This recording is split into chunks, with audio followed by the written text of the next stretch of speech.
ओम शांति। आज 30 दिसंबर 2023 की साकार मुरली। आज बाबा ने कहा, मीठे बच्चे, शुभ कार्य में देरी नहीं करनी है। अपने भाई बहनों को ठोकर खाने से बचाना है। भूं भूं कर आप समान बनाना है। प्रश्न, किस बात का अनर्थ होने से भारत कौड़ी मिसल बन गया है? उत्तर, सबसे बड़ा अनर्थ हुआ है जो गीता के स्वामी को भूल गीता ज्ञान से जन्म लेने वाले बच्चे को स्वामी कह दिया है। इसी एक अनर्थ के कारण सभी बाप से बेमुख हो गए हैं। भारत कौड़ी तुल्य बन गया है।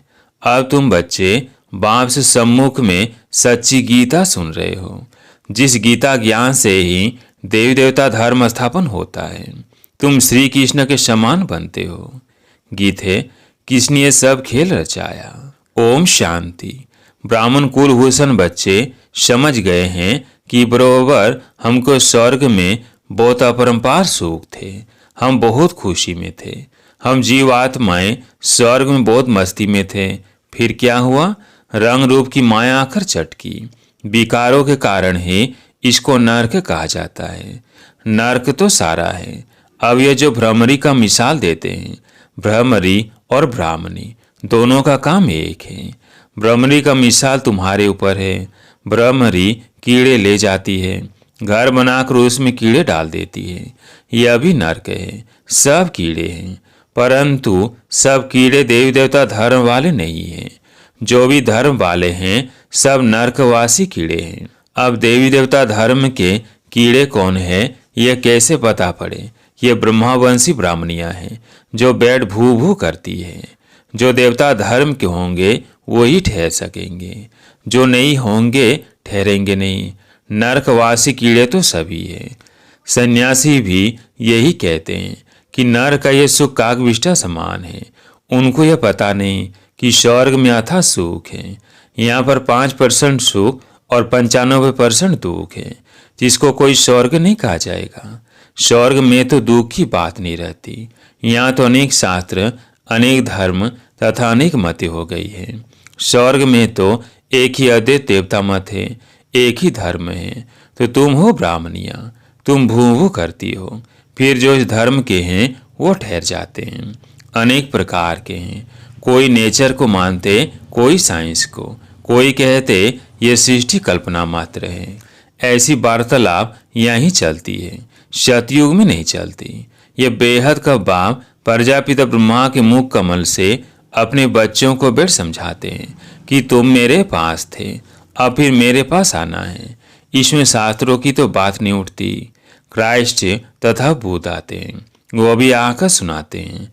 उस समय तो शास्त्र का प्रश्न उठ न सके। क्राइस्ट बाइबल पढ़ता था क्या? बाइबल का प्रश्न ही नहीं उठता।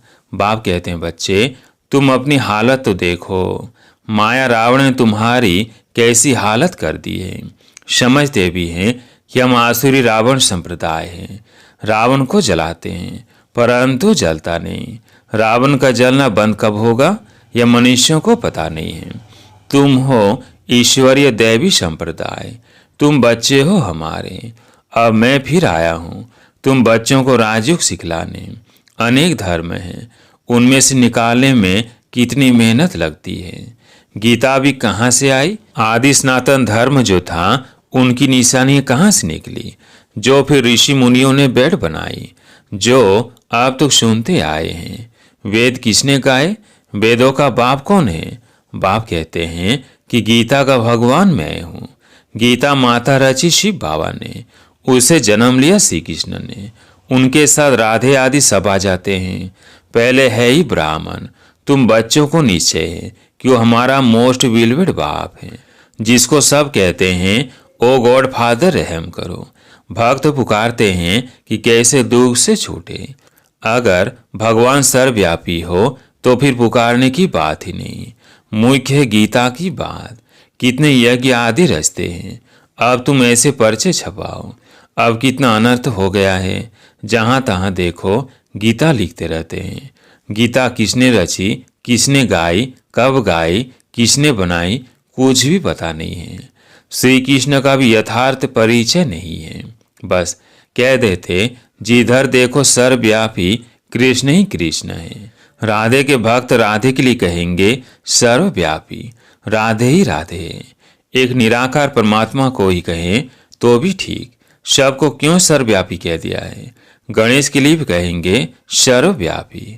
एक ही मथुरा शहर में कोई कहेंगे श्री कृष्ण सर्वव्यापी है, कोई कहेंगे राधे सर्वव्यापी है। कितनी मूंछ हो गई है। एक ही घर में बाप का गुरु अलग तो बच्चे का गुरु अलग। वास्तव में गुरु किया जाता है वानप्रस्थ में। बाप कहते हैं मैं भी आया हूँ इनकी वानप्रस्थ अवस्था में। दुनिया में तो जितना जो बड़ा गुरु होता है उनको उतना नशा रहता है। आदि देव को महावीर भी नाम दिया है, हनुमान को भी महावीर कहते हैं। महावीर तो तुम शक्तियां हो। देवड़ा मंदिर में शक्तियों की शेर पर सवारी है और पांडवों की हाथियों पर। मंदिर बड़ा युक्ति से बना हुआ है, हूबहू तुम्हारा यादगार है। तुम तो उस समय होंगे नहीं जो तुम्हारा चित्र दे। मंदिर तो द्वापर में बने हैं तो तुम्हारे चित्र कहाँ से आएंगे।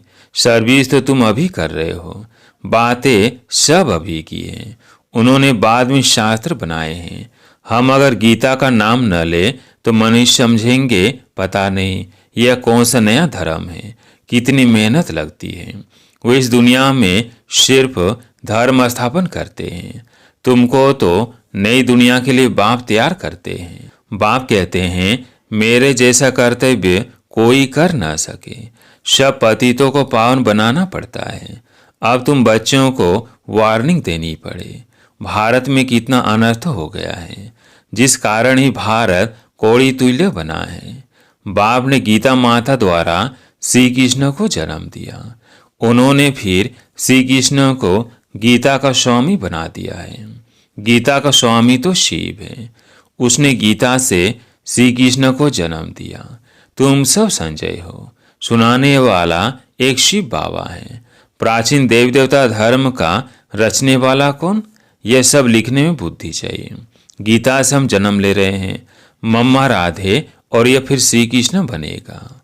यह गुप्त बातें हैं ना, ब्राह्मणों का जन्म कोई समझ ना सके। बात ही है श्री कृष्ण और परमात्मा की। ब्रह्मा, श्री कृष्ण और शिव बाबा, ये सब बातें गुह्य है ना। इन बातों को समझने वाला बड़ा बुद्धिवान चाहिए।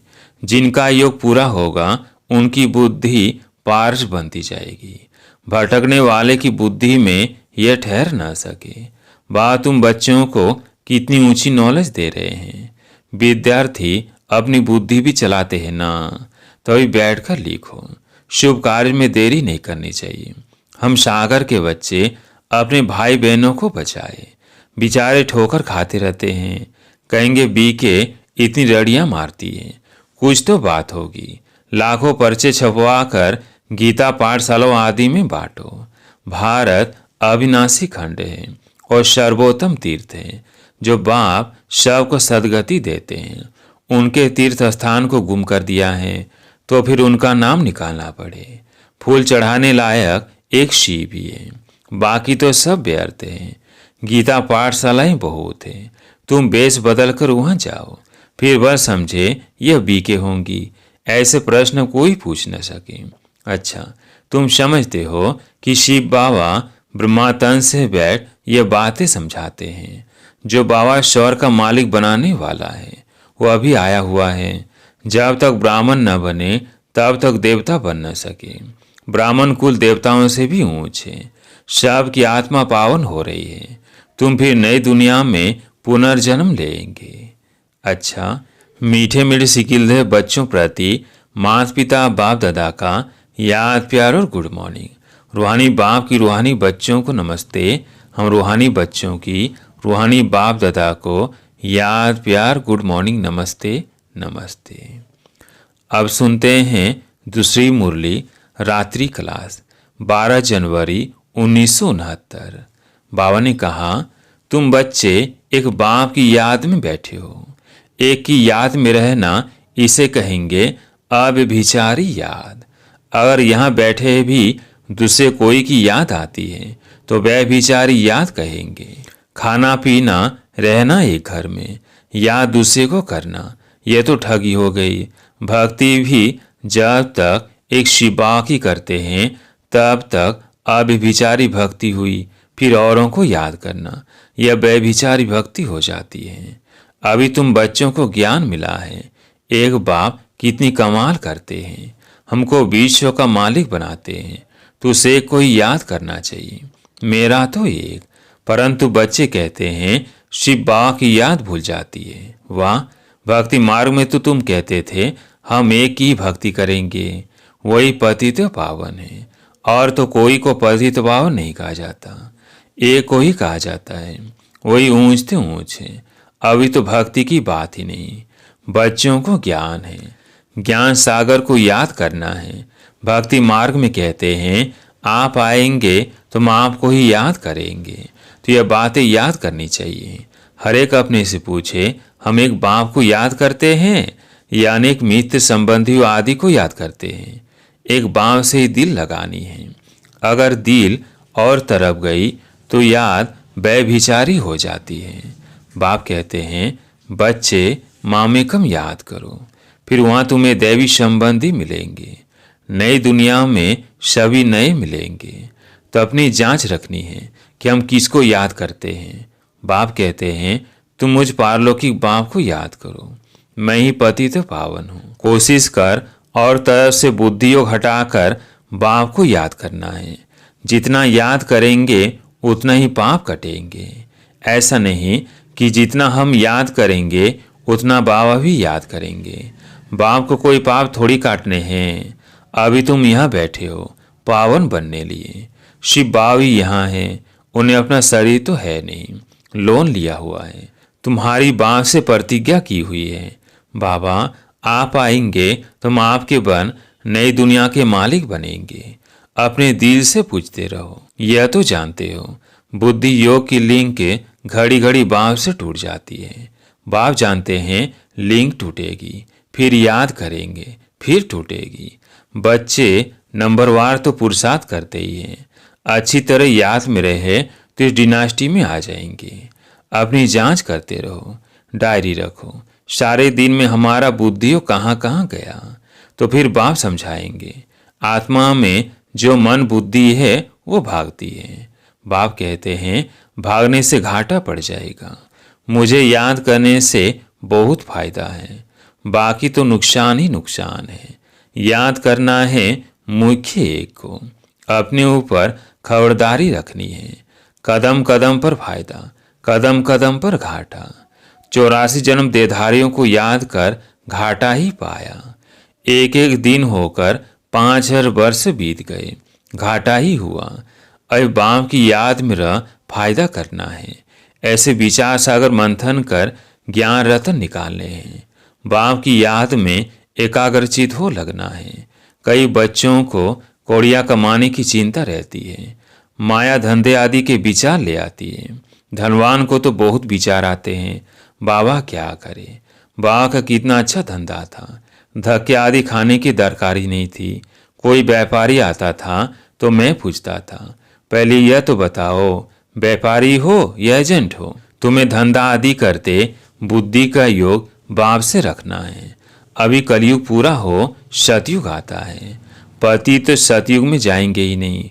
जितना याद करेंगे उतना ही पवित्र बनेंगे। प्यूरिटी से धारणा अच्छी होगी।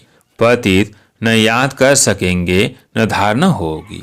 कोई को तकदीर अनुसार समय मिलता है, पुरुषार्थ करते हैं।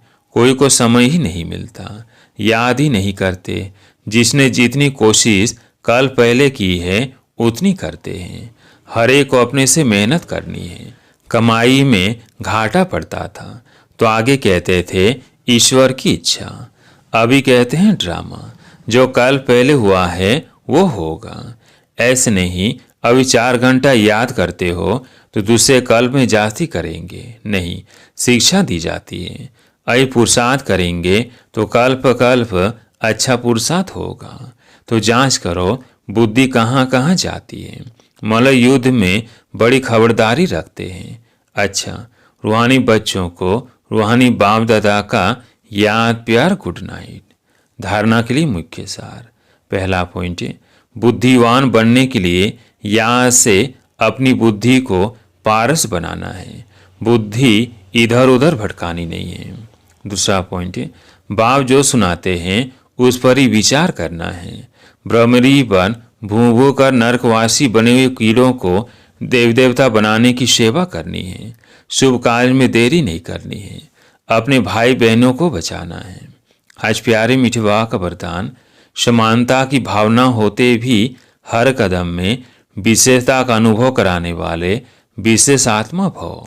समानता की भावना होते भी हर कदम में विशेषता का अनुभव कराने वाले विशेष आत्मा भव। हर बच्चे में अपनी अपनी विशेषताएं हैं। विशेष आत्माओं का कर्म साधारण आत्माओं से भिन्न है। हर एक में भावना तो समानता की रखनी है, लेकिन दिखाई दे कि ये विशेष आत्माएं हैं। विशेष आत्माएं अर्थात विशेष करने वाली, सिर्फ कहने वाली नहीं। उनसे सबको फीलिंग आएगी कि ये स्नेह के भंडार है। हर कदम में, हर नज़र में स्नेह अनुभव हो, यही तो विशेषता है। स्लोगन, सृष्टि की क़यामत के पहले अपनी कमियों और कमजोरियों का क़यामत करो। सृष्टि की क़यामत के पहले अपनी कमियों और कमजोरियों की क़यामत करो। अच्छा, ओम शांति।